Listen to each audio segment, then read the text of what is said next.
सबको जय मसीह की। एक और महत्वपूर्ण विषय को मैं बताना चाहूँगा, वो है प्रेम। प्रेम से संबंधित आज के समय में भाग दौड़ भरी ज़िंदगी में जहाँ चारों तरफ बुराई और पाप ही पाप है, वहाँ पर इंसान यदि ढूंढ रहा है तो प्यार। आज की डेट में हर एक रिश्ता स्वार्थ से भरा हुआ है। किसी भी रिश्ते में वास्तविक, सच्चा और निभाने वाला प्रेम नहीं है। चाहे माता पिता का रिश्ता हो, पति पत्नी का रिश्ता हो, पुत्र और पिता का रिश्ता हो, भाई बहन का रिश्ता हो, माता पिता के साथ संबंध हो, किसी भी क्षेत्र में एक अच्छा और सच्चा प्रेम नहीं है। जबकि परमेश्वर मसीहों से कहता है,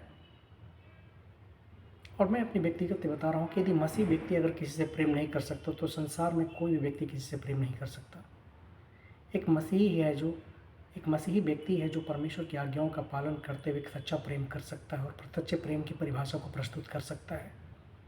मसीहों को छोड़ मुझे नहीं लगता कि कोई भी व्यक्ति इस संसार में सार्थक प्रेम को निभा सकता है।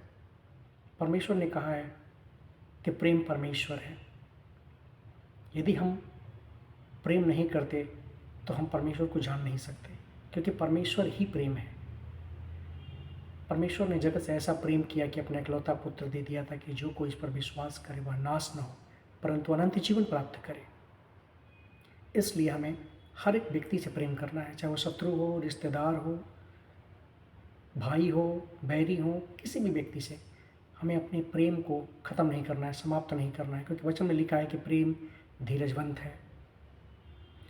और प्रेम धीरजवंत, मैं पढ़ना चाहूँगा इस चीज़ को। प्रेम धीरजवंत है और कृपालु है। प्रेम डाह नहीं करता। प्रेम अपनी बड़ाई नहीं चाहता और फूलता नहीं। प्रेम अनरीति नहीं चलता। वह अपनी भलाई नहीं चाहता, झुंझलाता नहीं, बुरा नहीं मानता। इसलिए हमें प्रेम करना चाहिए और निस्वार्थ प्रेम करना चाहिए। जैसे परमेश्वर ने जगत से ऐसा प्रेम किया, उसी प्रकार से हमें भी लोगों से प्रेम करना चाहिए। परमेश्वर लोगों को क्षमा किया, उन्हें गले लगाया, हमें भी वैसे ही लोगों से प्रेम करना चाहिए।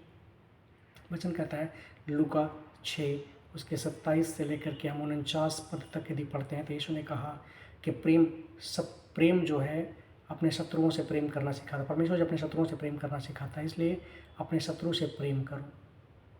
जो बैर करें उनका भला करो, जो श्राप दे उन्हें आशीष दो, जो अपमान करे उनके लिए प्रार्थना करो, और जो एक गाल पर थप्पड़ मारे उसकी ओर दूसरा भी फेर दो।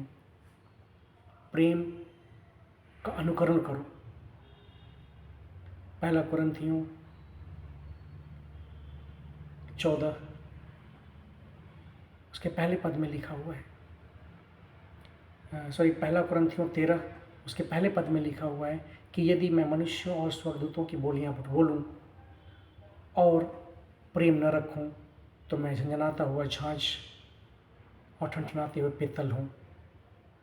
प्रेम कभी टलता नहीं। भविष्यवाणियाँ हो तो समाप्त हो जाएंगी, लेकिन प्रेम कभी नहीं टलता। हमें सबसे प्रेम करना है, निस्वार्थ प्रेम करना है, क्योंकि परमेश्वर ने बिना किसी स्वार्थ के हमसे प्रेम किया है। और अद्वैत परमेश्वर सनातन के प्रेम से हमें प्रेम किया है।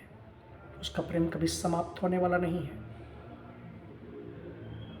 उसका प्रेम अलौकिक है। हमारी बुद्धि, हमारी सोच, हमारी समझ, हमारी कल्पना, हमारी भावनाओं से परे है। इसलिए यदि हम परमेश्वर से प्रेम करते हैं तो सबसे पहले हमें परमेश्वर की आज्ञाओं का पालन करना होगा। और परमेश्वर की आज्ञा ये कहती है कि अपने शत्रुओं से प्रेम करो। यदि तेरा भाई अपराध करे तो उसे समझा, और यदि वो पश्चाताप करे तो उसे क्षमा कर। हम भली भांति इन वचनों से परिचित है, 7 का 70 गुना। इसलिए हमें क्षमा करना चाहिए। हमारा हृदय मांस का हृदय होना चाहिए, न कि पत्थर का। तभी हम परमेश्वर की संतान कहलाएंगे, तभी परमेश्वर हमसे प्रेम करने पाएगा। सबको जय मसीह की। प्रभु आशीष दे।